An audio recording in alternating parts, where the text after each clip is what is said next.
The shrill of the cell phone jerked Fiona awake in the driver's seat. She lurched forward, bracing her palms on the wheel, staring into the blackness of the windshield.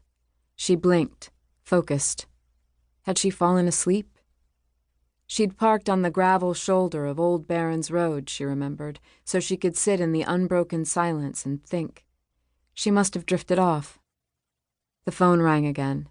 She swiped quickly at her eyes and glanced at it, sitting on the passenger seat where she'd tossed it. The display glowed in the darkness. Jamie's name and the time, 3 o'clock in the morning. It was the day Deb would have turned 40 if she'd still been alive. She picked up the phone and answered it. "Jamie," she said. His voice was a low rumble, half asleep and accusing on the other end of the line. "I woke up and you were gone." "I couldn't sleep." "So you left? For God's sake, Fee, where are you?" She opened her door and swung her legs out into the chilly air. He'd be angry, but there was nothing she could do about that. "I'm on Old Barons Road. I'm parked on the shoulder at the bottom of the hill." Jamie was quiet for a second, and she knew he was calculating the date.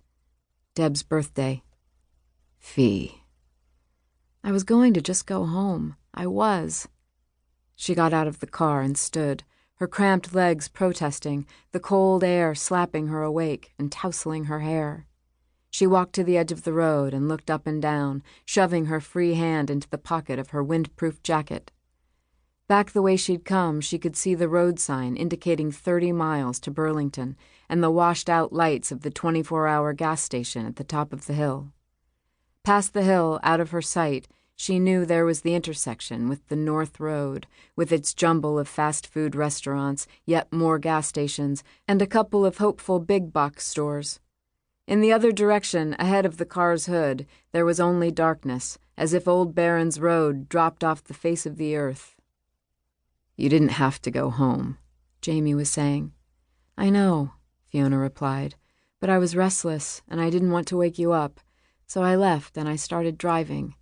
But then I started thinking." He sighed. She could picture him leaning back on the pillows, wearing an old t-shirt and boxer shorts, the sleek muscles of his forearm flexing as he scrubbed a hand over his eyes. He was due on shift at 6:30. She really had been trying not to wake him. "Thinking what?"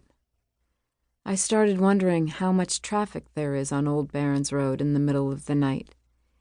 You know, if someone parked their car here and left it, how long would it be before someone drove by and noticed? The cops always said it wasn't possible that Tim Christopher could have left his car here for so long, unseen, but they never really tested that, did they?" And there it was, the ugly thing, the demon coming to the surface, spoken aloud, the thing she'd become so good at keeping buried. The idea had been niggling at her for days as Deb's birthday approached. She'd tried to be quiet about it, but tonight, as she'd lain sleepless, her thoughts couldn't be contained. "This isn't healthy," Jamie said. "You know it isn't. I know you think about your sister a lot. I know you mourn her. But actually going to Idlewild, that's different, Fee." "I know," Fiona said. "I know we've been over this. I know what my therapist used to say. I know it's been 20 years. I've tried not to obsess about this, I swear."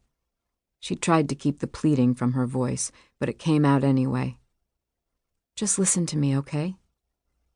"Okay," he replied. "Shoot." She swallowed.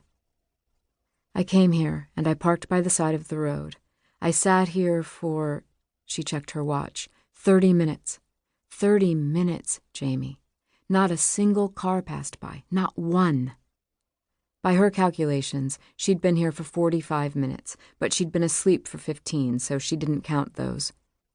He could have parked here and done it. The field at Idlewild Hall is only 10 minutes through the trees. He would have had plenty of time. On the other end of the line, she heard Jamie breathe. They'd been together for a year now, a fact that still surprised her sometimes, and he knew better than to say the usual empty words. "It doesn't matter. This won't bring her back. He's already in prison. It was 20 years ago. You need to move on." Instead, he said, Old Barron's Road wasn't the same in 1994. The old drive-in was still open on the east side of the road. It didn't do much business by the 90s, but kids used to party there, especially around Halloween.